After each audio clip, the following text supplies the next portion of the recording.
Greetings. Happy summer solstice. Uh, yeah, here we are, summer solstice 2025. And AmerIsrael has preemptively just bombed the crap out of Iran, and selective strike killed some of their leaders and scientists and stuff like that. Of course, they fired back at Tel Aviv, hit some apartment buildings in Tel Aviv. Good times for sure. All kind of harkens back. They were saying, oh, but they're only months away from having a nuclear bomb. Iran, they're just months. They're so close. Of course, Bibi Netanyahu, whatever his name, Binzion Milikowski, Polish, European, Binzion Milikowski, who now calls himself Benjamin Netanyahu. Anyway, he has been saying that about Iran for like decades. Oh, they're just days away from a nuclear bomb. Oh, a nuclear bomb. And so it harkens back to the whole snow job that was done on the American people for the entry into the Iraq war, the weapons of mass destruction. Of course, there never were weapons of mass destruction. Iran isn't really close to making a nuclear bomb, and they in fact wanted a peace deal. But we are the belligerents, the American dying empire, and Israel. We are the belligerent ones. And we're going to get our war, man. We're going to just bomb away. We've already bombed away. We've already started the whole thing off. And we'll see where this is going. It's Tranar. Simultaneously, you got this group, Arrabellla, with, connections to the Intel state and everything else, funding all these like vapid protests in America, starting with the protest of Elon Musk at Tesla dealership, trying to close the only successful car manufacturing going on in America, trying to shut that down. Arrabellla. It's always a kind of a vapid, very snarky, lots of snark against Elon and Trump, very personality politics type of thing, very vapid, disempowering.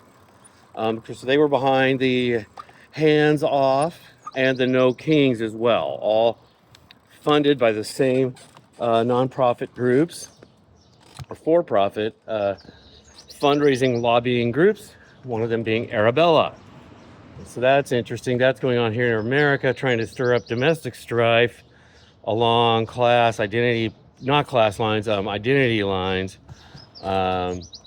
It's funny, a lot of my friends here in California have this thing where they're just really convinced that there's evil white supremacists. Now, they're not concerned about white supremacy in Israel is resulting in massive death right now, but they're not concerned about that. But there's this white supremacy. They think that if somebody voted for Trump, that they're just ready to start stabbing black people. They're crazy white supremacists. And although they don't really know any of them, they don't really know anybody who voted for Trump, but they're very triggered. They're very concerned that there's this massive group of white supremacists out there just ready to, we've gone completely backwards since the 70s and Trump, and Roots and all this kind of stuff. And now we're just super triggered and racist and identity politics. And so they're trying to stir that up. Basically what happened since Occupy, the 1% versus the 99%, the Americans, Arab Spring after Arab Spring, everything we're focused on our economic message. They're really going to go after some of these people that had, derivatives traded us into hell, right? Instead, all those derivatives traders got a free pass and they got bailed out. And so then there was a protest about that, protest movement, Occupy. It was the last time America had a brain. Last time protesters in America had a brain, had a clue what they were protesting about, had a demand, something.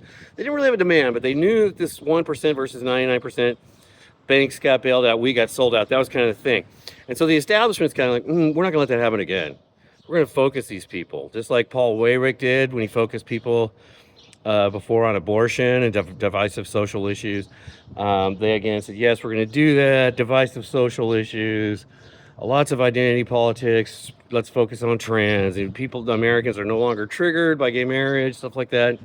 There's still kind of the trans thing, still kind of weird for a lot of people. We can pump that up to weird levels and get them focused on that. And so that's kind of what's been happening here in America. People really focused on stuff that doesn't matter. They never say the name of the operative companies that are happen to be doing things. During the Biden administration, that would have been West Exec and Raytheon and stuff. Raytheon was his cabinet, pretty much formed by Raytheon and West Exec. Jen Psaki, John Brennan, Anthony Blinken, Samantha Powers, all from West Exec. Liberals never even talked about them. Can't discuss them. Can't know who they are. Can't see them. But they're super freaked out about who's getting a dick sewn on their face or who's changing their gender or whatever. They're very super hyper focused on that, although it's completely disempowering for them. And now, same thing happening here during the Trump administration. People divided along all kinds of weird things. The No Kings protests, they don't even mention the name of Palantir. So they're not protesting anything real about the Trump administration, namely Palantir Geo Group. They don't say anything that matters. Again, they're hyper-focused on identity politics and disempowering narratives that are fed to them by the CIA through NPR.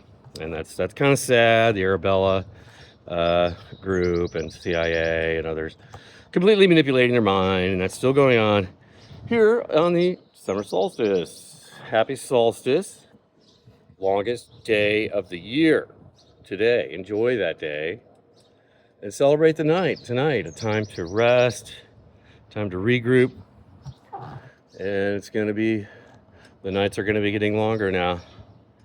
All right, have a good one and stay strong.